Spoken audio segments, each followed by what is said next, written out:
There's no feeling more intense than starting over. If you deleted your homework the day before it was due, as I have, or if you left your wallet at home and you have to go back after spending an hour in the commute. If you won some money at the casino and then put all your winnings on red but it came up black. If you got your best shirt dry cleaned before a wedding and then immediately dropped food on it. If you won an argument with a friend and then later discovered that they just returned to their original view. Starting over is harder than starting up. If you're not ready for that, like if you've already had a bad day, then what you're about to go through might be too much. Feel free to go away and come back. I'll be here. Alright, thanks for coming with me on this trip. I'll understand if you have to take a break at any point. Just find a safe place to stop and quit the game. Don't worry, I'll save your progress, always. Even your mistakes. This game is a homage to a free game that came out in 2002, titled Sexy Hiking. The author of that game was Jazuo, a mysterious Czech designer who was known at the time as the father of B games. And B games are rough assemblages of found objects. Designers slap them together very quickly and freely, and they're often too rough and unfriendly to gain much of a following.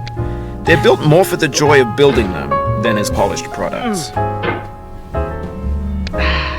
In a certain way, Sexy Hiking is the perfect embodiment of a B game. It's built almost entirely out of found and recycled parts, and it's one of the most unusual and unfriendly games of its time. In it, your task is simply to drag yourself up a mountain with a hammer. And that act of climbing, in the digital world or in real life, has certain essential properties that give the game its flavor. No amount of forward progress is guaranteed. Some cliffs are too sheer or too slippery, and the player is constantly, unremittingly in danger of falling and losing everything.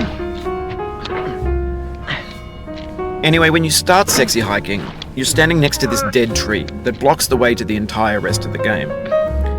It might take you an hour to get over that tree, and a lot of people never got past it. You prod and you poke at it, exploring the limits of your reach and your strength, trying to find a way up and over. And there's a sense of truth in that lack of compromise. Most obstacles in video game worlds are fake. You can be completely confident in your ability to get through them once you have the correct method or the correct equipment or just by spending enough time. In that sense, every pixelated obstacle in Sexy Hiking is real. The obstacles in Sexy Hiking are unyielding, and that makes the game uniquely frustrating. But I'm not sure Jazuo intended to make a frustrating game.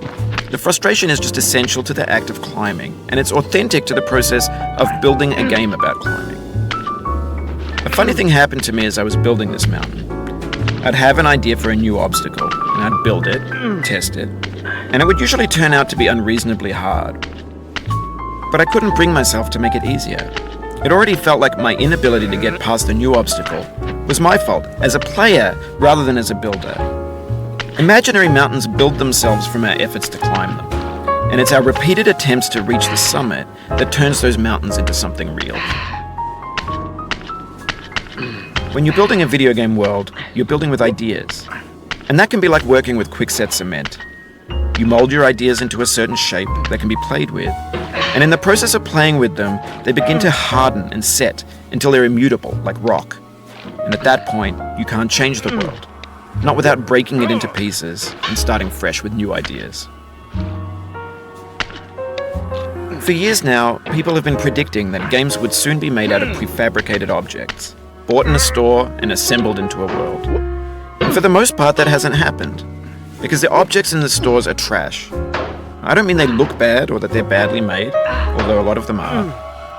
I mean they're trash in the way that food becomes trash as soon as you put it in the sink. Things are made to be consumed and used in a certain context, and once the moment is gone, they transform into garbage. In the context of technology, those moments pass by in seconds. Over time, we've poured more and more refuse into this vast digital landfill that we call the internet. It now vastly outnumbers and outweighs the things that are fresh and untainted and unused. When everything around us is cultural trash, trash becomes the new medium, the lingua franca of the digital age. And you can build culture out of trash. But only trash culture. B games, B movies, B music, B philosophy.